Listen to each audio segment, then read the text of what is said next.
Reseñas y reseñas de libros y de libros. La calidad de un libro se mide por la inteligencia de sus lectores y, sobre todo, de sus intérpretes. Los lectores interpretan para sí, los intérpretes para sí y para los demás. En la medida de lo posible, evito formar parte de la experiencia de los demás.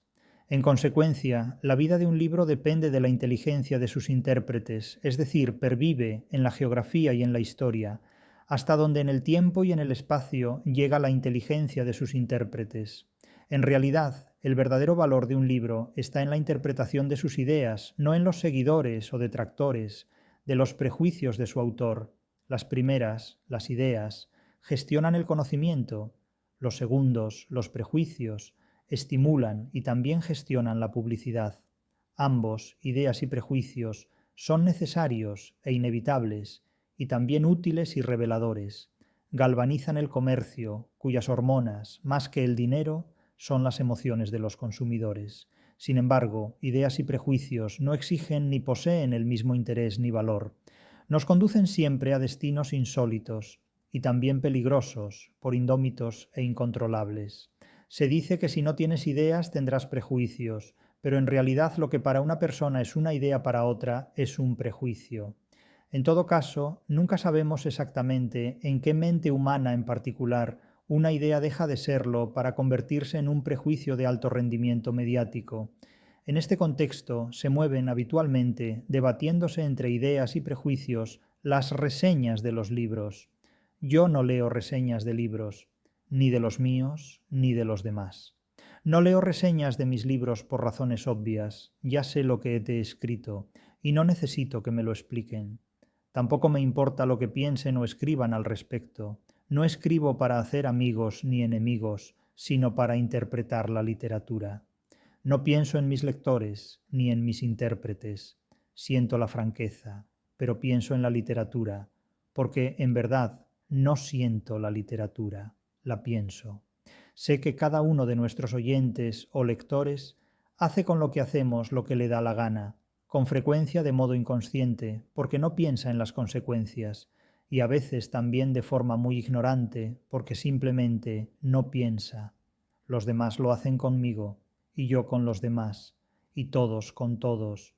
Y así funciona la realidad de la vida y la ilusión del autoengaño, personal y colectivo, individual y gregario.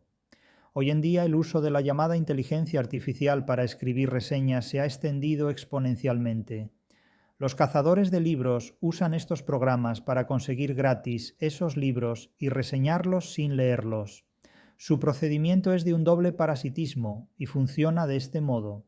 En primer lugar, solicitan a los autores o editoriales un ejemplar gratuito del libro que desean para sí y se presentan como especialistas, periodistas o expertos. Esta palabra, experto, me resulta más simpática todavía que la de líder.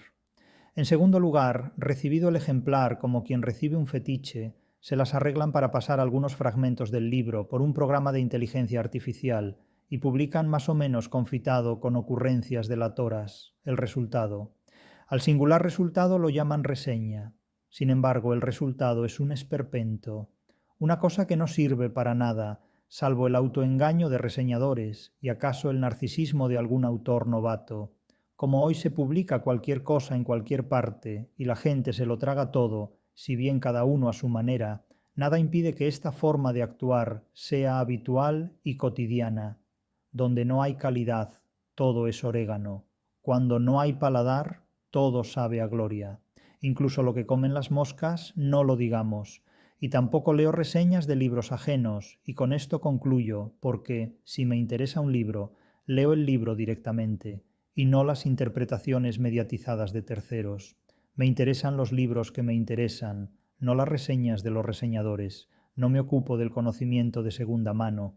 Me parece muy útil la labor de reseñadores, traductores, intérpretes y demás agentes transductores. Es una labor muy útil y muy respetable.